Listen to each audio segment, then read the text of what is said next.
السلام علیکم ورحمۃ اللہ وبرکاتہ۔ معلم الانشاء کا یہ پہلا درس ہے آپ کا۔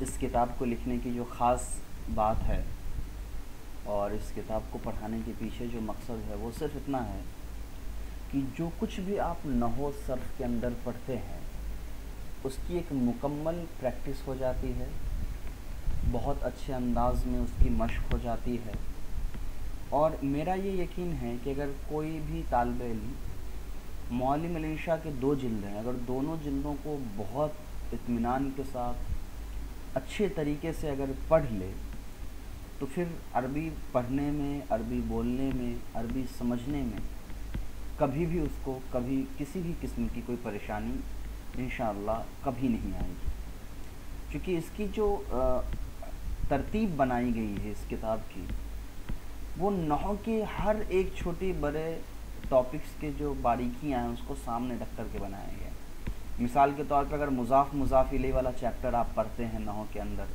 تو مضاف مضاف الیہ سے متعلق جتنی طریقے سے پورے عربی زبان میں مضاف مضاف الیہ استعمال ہوتا ہے، مثال کے طور پہ کبھی کبھی مضاف مضاف الیہ مبتدا بنتا ہے، کبھی مضاف مضاف الیہ مل کر کے خبر بنتا ہے، کبھی مضاف مضاف الیہ مل کر کے فاعل بنتا ہے، کبھی مفعول بنتا ہے، یا کبھی متعلق بنتا ہے، یا بہت سارے دوسرے طریقے ہیں، کبھی تثنیہ کا مضاف ہوتا ہے، کبھی موصوف صفت مضاف مضاف الیہ ہوتے ہیں، جتنی بھی طریقے ہیں، تو ان تمام کی مشقوں کو تقریباً 5 سے 6 پیج میں کروائی جاتی ہے۔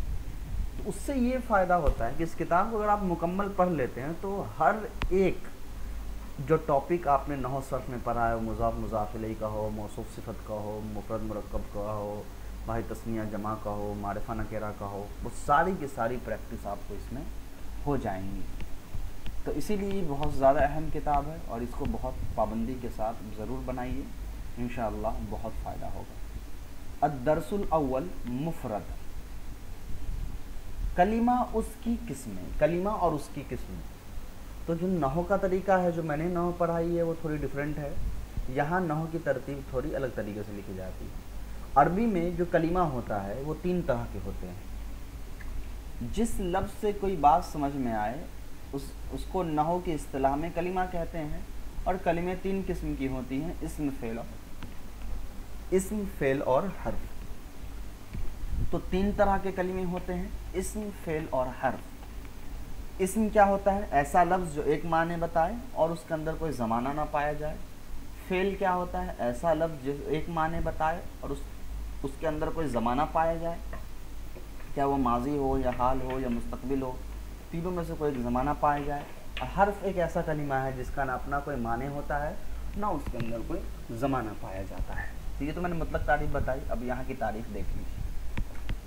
اسم اس کلمے کو کہتے ہیں جس سے کسی آدمی یا جانور یا جگہ یا چیز یا کسی کا نام سمجھ میں آئے اور اس کے اندر ماضی، حال اور مستقبل میں سے کوئی زمانہ نہ پایا جائے، جیسے خالد آدمی کا نام ہے، قرآن کوئی کتاب کا نام ہے، فرس جانور کا نام ہے، لکھنؤ جگہ کا نام ہے، شجر چیز کا نام ہے، ابریق چیز کا نام ہے، قراتو کام کا نام، پڑھنے کا نام ہے۔